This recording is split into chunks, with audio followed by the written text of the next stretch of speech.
कोई अनजान miss call, उसे बेस बनाकर हम। It's my order, you can go now. क्या तुमने मेरी बीवी को फोन करके धमकी दी? सर मैंने किसी को फोन नहीं किया सर। अबे तो हम लोगों को देखकर सर मेरा पैर।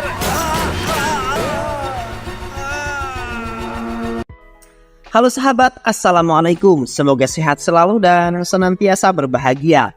Terima kasih ya udah subscribe dan menyimak video-video LK21 Revive. Semoga Tuhan Yang Maha Esa selalu memberikan rezeki yang berkah dan berlimpah ruah untuk sahabat semua.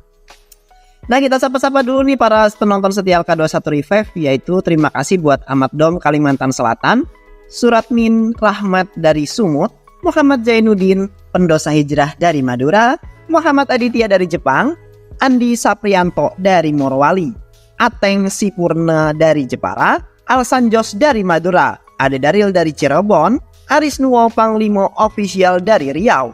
Dan buat teman-teman semua yang belum ingin sapa, nanti di next video ya. Oke, kali ini LK21 Review akan membawakan sebuah alur cerita film yang berjudul Shivaji Suratakal. Bagaimana keseruan filmnya? Nggak perlu banyak basa-basi, ini dia alur ceritanya.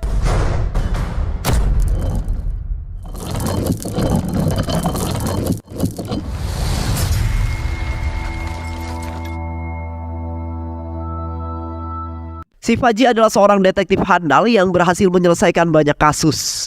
Dia memiliki seorang istri bernama Janani yang merupakan seorang pengacara. Saat ini Janani tengah hamil 7 bulan. Oleh karena itu Shivaji sangat protektif kepada Janani. Suatu hari Shivaji yang baru saja pulang ke rumah terkejut karena Janani tidak ada di rumah. Shivaji yang cemas selalu mencari Janani di seluruh ruangan. Namun bukannya bertemu dengan Janani, dia justru menemukan berbagai kejanggalan. Atas dasar itulah Shivaji lalu menyimpulkan bahwa Janani telah diculik. Shivaji lalu pergi ke rumah tetangganya untuk mencari sebuah informasi. Tetangganya lalu mengatakan bahwa sebuah mobil ambulans berwarna putih datang membawa Janani. Shivaji dan Kapolsek kemudian pergi ke control room untuk mendengar rekapan telepon dari seorang wanita. Wanita itu mengatakan bahwa 2 orang pemuda yang salah satunya bernama Banti telah menculik seorang wanita hamil menggunakan sebuah ambulans. Wanita hamil itu adalah pengacara yang bernama Janani. और बंटी मेरी बीवी को किडनैप करके यहाँ लाए थे sir. Kapolsek yang mengetahui hal tersebut kemudian meminta Shivaji untuk tidak ikut campur dalam kasus ini karena dia yang akan menanganinya sendiri. Kapolsek tahu jika Shivaji terlibat dalam kasus ini dia pasti akan menghabisi para penculik tersebut. Namun Shivaji tidak diam begitu saja. Dia bergerak sendirian mendatangi seorang hacker yang memintanya untuk melacak di manakah panggilan terakhir si Janani, istri tercintanya. Hacker itu berhasil mendapatkan informasi mengenai Janani. Di panggilan terakhirnya terdengar suara orang yang sedang mengancam Janani karena berani menangani kasus yang menjerat salah satu orang yang penting. Keesokan harinya, Janani yang berhasil melapaskan diri kemudian menghubungi Shivaji melalui HP penculik dan meminta tolong padanya. Janani memberitahu Shivaji lokasi di mana dia disandera. Namun tak lama kemudian para penculik pun datang dan langsung memukul Janani. Janani jatuh tersungkur. Banti yang merupakan salah satu penculik itu lalu membunuh temannya sendiri untuk menghilangkan saksi. Dia takut jika nanti temannya ketangkep, maka dia akan membuka mulutnya. Beberapa menit kemudian Shivaji langsung pergi ke lokasi yang dibicarakan oleh Janani. Namun sesampainya di sana dia terkejut karena Janani sudah bersimbah darah, sedangkan Banti berhasil melarikan diri. Shivaji lalu membawa Janani ke rumah sakit. Namun sayang, nyawanya tidak tertolong dan tewas. Atasannya Rudra lalu melaporkan kejadian ini pada ayahnya Roshan yang ternyata merupakan seorang menteri. Pak, Roshan baru saja ditemukan tewas pagi ini di kolam renang. Ayah Roshan tentu saja syok mendengar kabar itu. Asmanya kemudian kambuh dan membuatnya panik. Kapolsek yang mendapatkan laporan kasus tersebut diminta untuk segera menyelidikinya. Namun karena dia sedang tidak bisa, Kapolsek kemudian memberikan kasus ini kepada Shivaji. Shivaji pada awalnya menolak untuk menangani kasus tersebut karena TKP di mana kasus itu terjadi berada dekat dengan kampung halaman sang istri tercintanya. Shivaji tak kuasa jika dia kembali mengingat kenangan bersama sang istrinya. Namun karena Kapolsek terus mendesak dan memaksanya, Shivaji akhirnya nurut dan menerima kasus tersebut. Shivaji lalu pergi ke TKP bersama asistennya yang bernama Govind Dudu. Sesampainya di kolam renang, Shivaji langsung menggelar investigasi untuk mencari petunjuk serta barang bukti.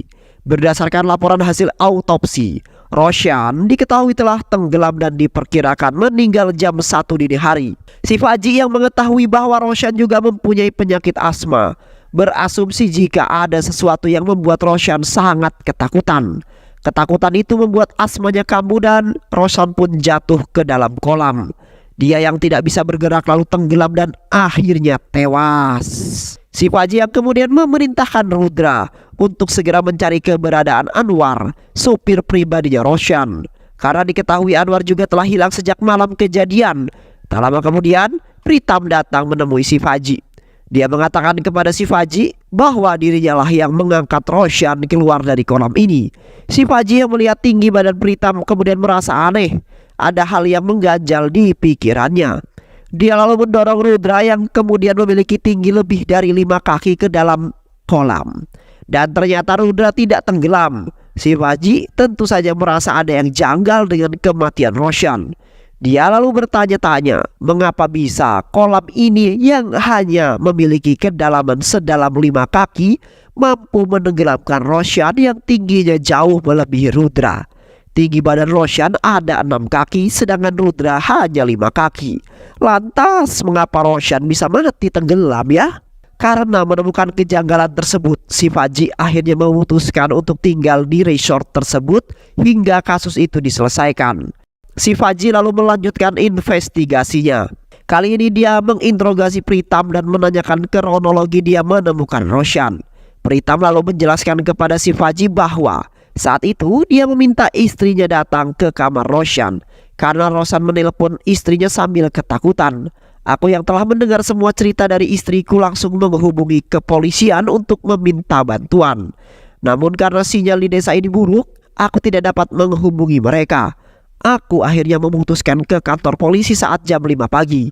Beberapa menit kemudian Shivaji meminta Pritam untuk mengantarkannya ke kamar Roshan. Pritam lalu mengantarkan Shivaji ke sana dan dia membuka pintu kamarnya Roshan dengan kunci master miliknya. Shivaji lalu melihat-lihat dan menganalisa semua isi di kamar tersebut. Dia melihat kunci Roshan yang ada di meja dan dia juga pergi ke kamar mandi untuk mengeceknya. Ternyata dia mendapati bak mandi yang masih basah. Roshan pasti telah menggunakan kamar mandi itu, ujar Shivaji. Shivaji lalu membuka koper Roshan yang memeriksa barang-barang miliknya. Shivaji menemukan sebuah pistol yang dibungkus kertas oleh Roshan. Namun setelah dia mengamati, ternyata Roshan sama sekali tidak menggunakan pistol tersebut. Di tengah penggeledahan barang-barang Roshan, Shivaji menemukan sebuah kantong yang sudah dibuka. Namun barang-barang yang ada di dalamnya sudah menghilang. Shivaji lalu menyimpulkan bahwa seseorang pasti sudah mencuri barang tersebut. Shivaji lalu memeriksa HP milik Roshan dan dia membuka Instagram milik Roshan dan mendapati beberapa petunjuk. Petunjuk pertama, ternyata Roshan memiliki seorang kekasih bernama Anjali. Anjali adalah seorang dokter sekaligus psikiater. Dan petunjuk yang kedua adalah petunjuk yang membuat Shivaji jadi makin tercengang. Bagaimana tidak, dia menemukan sebuah fakta bahwa Roshan adalah juara renang yang saat masih SMA. Itu berarti Roshan bukan mati karena tenggelam, melainkan dia dibunuh oleh seseorang. Shivaji lalu meminta Govindu untuk menutup semua akses di resort ini. Tidak boleh ada satu orang pun yang keluar ataupun masuk ke dalam resort ini. Shivaji lalu pergi untuk mengecek rekaman CCTV. Dia terus melihat dan mencari di mana rekaman CCTV saat kejadian. Jam tepatnya 1 malam hingga jam 5 pagi. Namun di sana sama sekali tidak menemukannya. Pritam menjelaskan kepada Shivaji bahwa CCTV tidak merekam karena pada saat itu listrik sudah padam. Shivaji lalu marah kepada Pritam. Shivaji tidak menyerah begitu saja. Berdasarkan hasil pantauan dari CCTV, dia melihat ada seorang pria alias tamu yang sedang berfoto-foto di setiap sudut ruangan resort. Shivaji lalu pergi menemui pria itu yang ternyata bernama Gauda. Shivaji lalu menginterogasi Gauda. Dia menanyakan kepada Gauda mengapa Gauda selfie di setiap sudut resort. Gauda lalu menjelaskan kepada Shivaji sambil selengek-selengean, "Pak, saya ini fotografer loh. Ketika saya sedang menganggur, gak ada job ya, saya foto-foto lah Pak, di angel-angel tempat yang menurut saya estetik," ujar Gauda. Si Faji yang melihat hal tersebut lalu menjadi sangat kesal. Dia memarahi Gouda dan mengambil koin yang ada di genggaman tangannya. Si Faji lalu bertanya lagi dari mana Gouda mendapatkan koin tersebut. Gouda lalu menjelaskan bahwa dia menemukan koin itu di dalam hutan saat sedang berjalan menuju resort ini. Setelah selesai menginterogasi Gouda, si Faji lalu pergi menemui tamu lain bernama Sureha. Si Faji lalu menginterogasi Sureha. Sureha menjelaskan kepada si Faji bahwa dirinya adalah seorang sutradara film. Dirinya sengaja datang kemari karena mendengar banyak masyarakat yang mengatakan rumor tentang hantu wanita perawan bernama Rana. Sureha ingin mencari tahu informasi mengenai hantu tersebut. Dia juga ingin mendokumentasikannya ke dalam film. Sureha lalu menjelaskan kepada si Faji tentang detail hantu Rana tersebut. Dia mengatakan bahwa hantu Rana adalah hantu wanita perawan yang sering membunuh laki-laki jomblo yang ditemuinya. Hantu itu bukanlah rumor semata, Pak. Saya meyakini keberadaan hantu tersebut. Karena semenjak saya ada di sini, saya susah tidur dengan nyenyak. Saya selalu saja dimimpikan oleh hantu-hantu tersebut, ujar Sureha. Di tengah-tengah interogasinya tersebut, si Faji tiba-tiba saja mendengar teriakan seorang wanita. Ternyata teriakan itu berasal dari salah satu tamu wanita bernama Sukya. Sukya dan suaminya Gupta tinggal di resort tersebut. Gupta adalah seorang yang berprofesi sebagai teknisi listrik. Si Faji lalu pergi menemui mereka dan bertanya mengapa Sukya berteriak. Lalu Sukya menjelaskan bahwa dia berteriak karena melihat banyak bangkai burung di balkon kamarnya. Si Faji lalu pergi ke sana dan mendapati sudah banyak burung-burung mati karena kepalanya dipenggal. Si Faji yang tadinya masuk ke dalam kamar Sukya melihat sebuah obeng dan mengamankan obeng itu yang ternyata milik Gupta. Dia lalu menginterogasi Sukya dan Sukya mengatakan kepadanya bahwa tadi malam dia mendengar seseorang yang mengetuk-ngetuk pintu kamarnya dengan sangat keras. Namun ketika dia membukanya tidak ada satupun orang yang ada di sana. Si Faji, apakah memang benar ada sosok hantu Rana yang bergentayangan di desa ini? Untuk memastikan keraguannya, si Faji lalu pergi menemui Bat, seorang pelayan di resort itu. Bat terlihat sedang menguburkan bangkai-bangkai burung yang tadi berserakan di balkon Sukya. Bat lalu berkata kepada si Faji bahwa keberadaan hantu Rana sudah memakan banyak korban jiwa di desa ini. Dia juga mengatakan kepada si Faji bahwa sumur yang ada di dekat mereka dipercaya sebagai rumahnya hantu Rana. Si Faji yang penasaran ingin membuka sumur tersebut, namun Bat terus melarangnya. Dia meminta si Faji untuk mengurungkan niatnya tersebut. Si Faji yang mengamati ada tali khusus di tangan Bat, kemudian bertanya mengapa para penduduk di desa ini selalu memakai gelang yang sama seperti yang kamu gunakan. Bat lalu menjelaskan bahwa semua orang yang ada di sini termasuk para tamu diminta untuk memakai gelang ini oleh ahli spiritual yang bernama Sagar. Menurut Sagar, hantu Rana memang ada di desa ini. Oleh karena itu dia memberikan gelang tali ini kepada kami sebagai pelindung dari serangan roh-roh jahat. Si Faji lalu bergerak menemui Sagar. Sagar berkata kepada si Faji bahwa dia bisa melihat masa depan hanya dengan garis tangannya saja. Sagar lalu melihat garis tangan si Faji. Dia meramal masa depan si Faji dan mengatakan, Pak si Faji, saya ramal Anda akan diserang oleh roh-roh jahat selama 2 hari ke depan. Setelah ramalan selesai, si Faji lalu pergi menemui Smita dan menginterogasinya. Smita menjelaskan kepada si Faji pada saat malam kejadian dirinya sedang berada di ruang resepsionis. Dirinya lalu mendapatkan telepon dari Roshan yang sedang ketakutan. Tapi tak lama kemudian listrik mati dan telepon pun terputus. Karena merasa khawatir, Smita lalu pergi mencari Roshan sambil membawa senter. Dia sempat melihat Roshan yang keluar dari kamar dan berlari terpirit-pirit ke arah kolam. Smita lalu berjalan ke arah kolam, tapi dia malah dikejutkan dengan penampakan hantu seorang wanita. Smita yang ketakutan lalu refleks melepaskan senternya dan berlari sejauh mungkin. Si Faji benar-benar bingung dengan kasus ini. Dia sama sekali belum mendapatkan petunjuk yang berarti. Si Faji lalu berasumsi apakah benar jika kematian Roshan karena dia ketakutan melihat hantu. Di malam harinya sebuah kebakaran kecil terjadi di dalam kamar Sureha. Si Faji yang mengetahui hal tersebut langsung berlari menuju kamar Sureha. Pritam dengan bantuan bata langsung memadamkan api tersebut. Ternyata api itu hanya membakar sebuah kotak yang diyakini sebagai kotak penyimpanan rambut hantu Rana semasa hidupnya. Si Faji marah. Kenapa bisa ada kebakaran di dalam kamar itu sedangkan dia sama sekali tidak melihat korek ataupun benda apapun yang dapat menimbulkan api.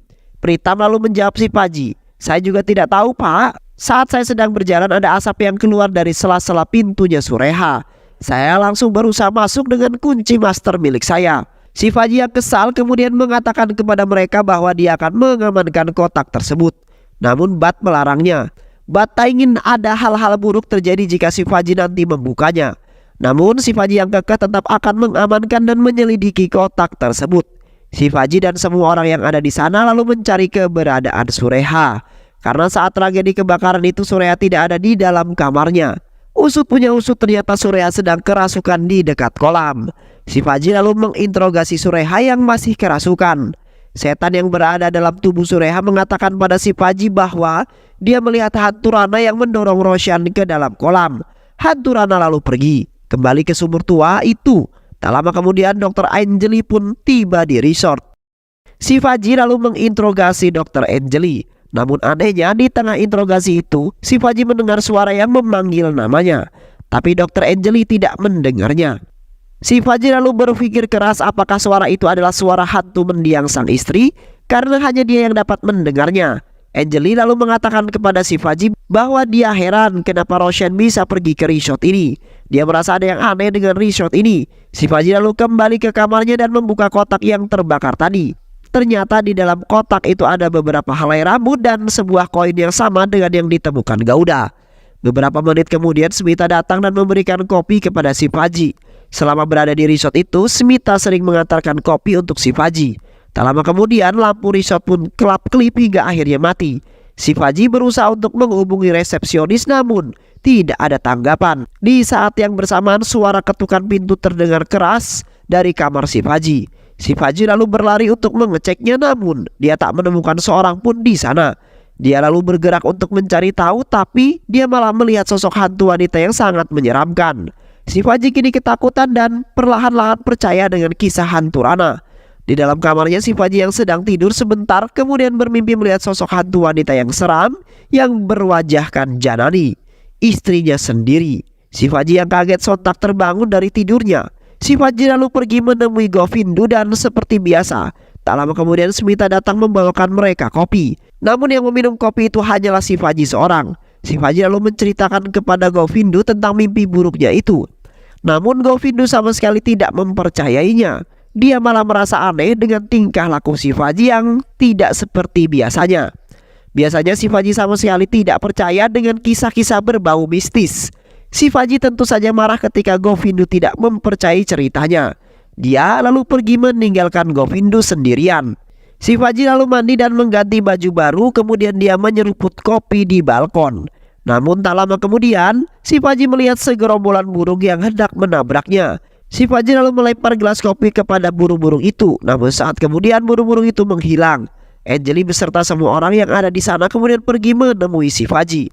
Anjali meminta Shivaji untuk duduk dan menenangkan dirinya. Setelah tenang, Shivaji lalu menceritakan tentang Janani kepada Anjali.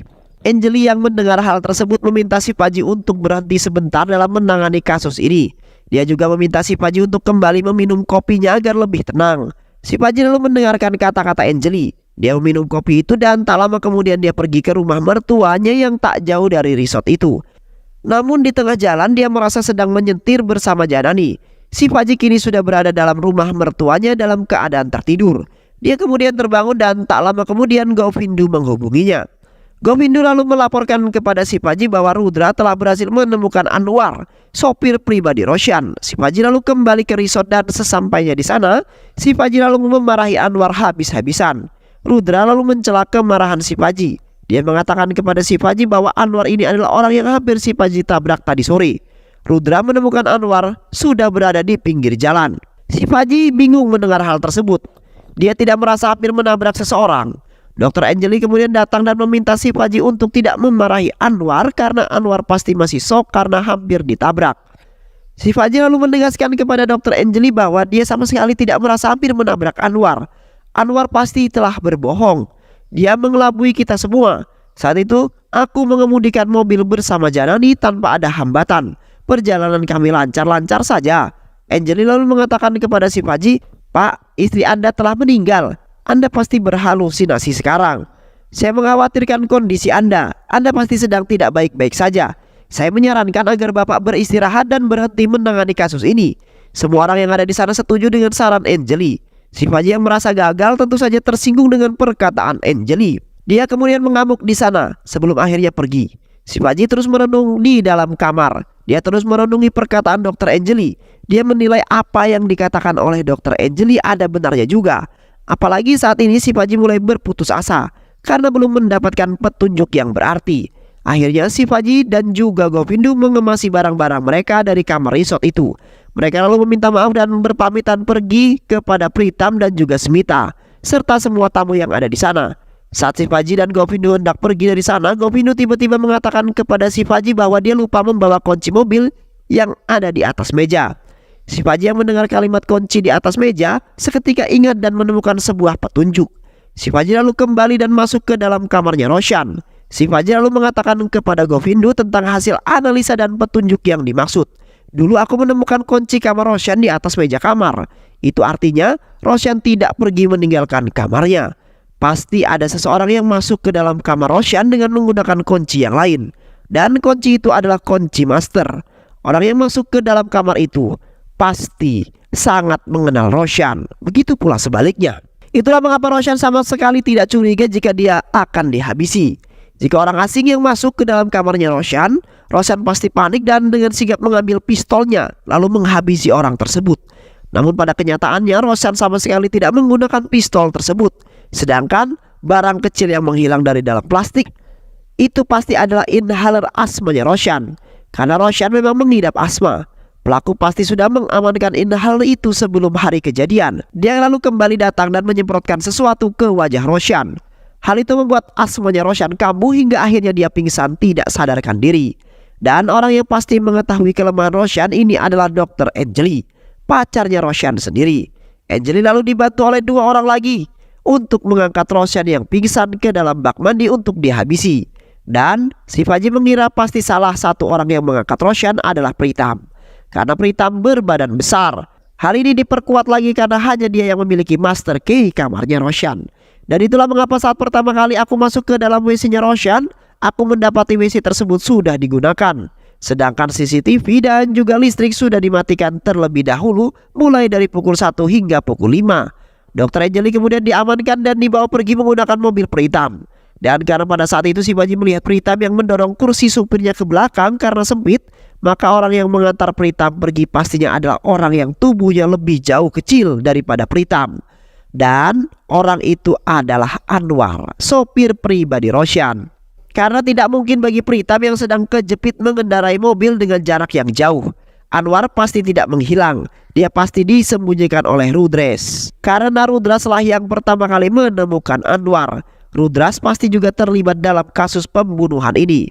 Rudras yang baru saja ditugaskan 3 bulan lalu di desa ini pasti menyuruh Anwar untuk bisa menjadi sopir pribadi Roshan. Mereka memiliki jangka waktu yang sama karena Anwar juga baru 3 bulan menjadi sopir Roshan. Rudras pasti meminta Anwar untuk mengantarkan Roshan melewati jalur rute ini. Dan ketika mobil sengaja dibobokkan, Anwar membawa Roshan untuk menginap sementara di resort milik Pritam. Mereka sudah merencanakan aksi pembunuhan ini dengan sangat matang dan jauh-jauh hari. Shivaji kini sangat-sangat yakin bahwa Pritam, Smita, Rudra dan juga Anwar adalah pelaku utama di balik kasus kematian Roshan. Dan cerita soal hantu Rana yang Shivaji dengar dari para tamu adalah rekayasa belaka. Begitu pula dengan cerita tentang kotak hantu Rana yang disampaikan oleh Bat dan Sureha. Shivaji lalu menyadari penyebab dirinya yang selama ini selalu berhalusinasi. Dirinya yakin bahwa ini semua gara-gara kopi yang selama ini dibawa oleh Smita. Dr. Anjali pasti memberikan obat halusinogen ke dalam kopi tersebut. Sehingga Shivaji lalu berhalusinasi, sedangkan Govindu yang tidak meminum kopi tersebut tidak pernah berhalusinasi. Shivaji juga telah mengingat bahwa suami Sukya yaitu Gupta yang berprofesi sebagai teknisi listrik, pasti dialah yang mengatur arus listrik, kapan waktunya nyala dan kapan waktunya mati. Itu semua untuk mengelabui Shivaji agar percaya dengan cerita hantu Rana tersebut. Mereka semua sudah bersekongkol dalam kasus ini. Mereka semua yang tinggal di dalam resort itu adalah pemain dari skenario yang ciamik ini. Mereka bersebelas, Anwar, Pritam, Govindu, Sukya, Sureha, Gouda, Gupta, Bat, Sagar, Smita dan Anjali. Lalu membuat jasad Roshan seolah-olah meninggal karena tenggelam, dan mereka juga yang telah memotong kepala burung yang ada di balkon Sukya. Si Faji yang telah mengetahui kebenaran itu kemudian menghubungi menteri dan mengatakan bahwa dia sudah berhasil menyelesaikan kasus pembunuhan Roshan. Si Faji lalu mengumpulkan ke-11 orang yang ada di Ala Resort dan menceritakan kepada mereka bagaimana kronologi pembunuhan Roshan itu bisa terjadi. Mereka yang mendengar kronologi itu hanya bisa terdiam dan membenarkan pembunuhan itu. Si Faji lalu menegaskan kepada mereka apa motif mereka tega menghabisi Roshan. Baru dari sini kisah masa lalu Roshan diungkap oleh Anjali. Roshan dan aku adalah sepasang kekasih. Dulu teman-teman Roshan memanggil Roshan dengan panggilan Banti. Suatu hari aku menghubungi Roshan dan berbicara padanya. Tapi Roshan yang lupa mematikan panggilannya membuatku bisa mendengar seluruh percakapannya. Pada saat itu Roshan sedang berbicara dengan seorang polisi Bahlul. Di sana mereka berdua melihat seorang gadis buta yang bernama Jessica. Mereka sange melihat kegemulayan tubuh Jessica. Diketahui ternyata Jessica adalah adik kandung dari Sukia sekaligus anak Bat. Roshan dan polisi Bahlul yang melihat adanya kesempatan lalu memperkaos Jessica dengan sangat brutal hingga akhirnya Jessica mengalami pendarahan hebat dan dibawa ke rumah sakit. Anjali tentu saja mengetahui kejadian tersebut. Semua keluarga Jessica sangat sedih dengan apa yang menimpa Jessica. Anwar, Pritam, Govindu, Sukya, Sureha, Gouda, Gupta, Bat, Sagar, dan juga Smita datang ke rumah sakit tersebut. Tak lama kemudian dokter mengatakan bahwa Jessica telah tewas karena diperkaos. Kebrutalan pemerkosaan itu membuat Jessica shock, mengalami gagal jantung yang akhirnya menyebabkan dirinya tewas. Tak lama kemudian Anjali datang ke rumah sakit tersebut. Dia sangat sedih melihat nasib buruk yang menimpa Jessica. Saat itu Anjali sebenarnya melihat keluarga Jessica di sana. Namun dia belum berani menyampaikan kepada mereka tentang kebenaran itu. Keluarga Jessica lalu melaporkan kasus pemerkosaan ini kepada polisi Bahlul. Polisi Bahlul yang merupakan pelaku pemerkosaan tentu saja tidak menggubris kasus pemerkosaan ini. Dia secara sepihak menutup kasus tersebut. Anjali yang mengetahui suara polisi Bahlul itu mengingat kembali tentang teman-teman dekatnya yaitu Roshan. Dan benar saja ternyata polisi Bahlul itu adalah teman dekat Roshan. Tak lama kemudian Anjali datang menemui keluarga Jessica. Dia menceritakan semua kronologi pemerkosaan tersebut dan siapa-siapa saja yang terlibat. Semua keluarga Anjali tentu saja menangis mendengar hal tersebut. Anjali juga berjanji kepada mereka bahwa dia siap menjadi saksi di pengadilan nanti. Anjali lalu berniat untuk menemui Janani di rumahnya. Namun ternyata Janani sudah dibawa oleh Roshan dan polisi Bahlul itu yang menyamar sebagai perawat rumah sakit. Mereka pergi dengan mengendarai mobil ambulan putih. Anjali sempat mengikuti mereka yang membawa Janani ke sesuatu tempat. Namun Anjali kehilangan jejak mereka di tengah jalan.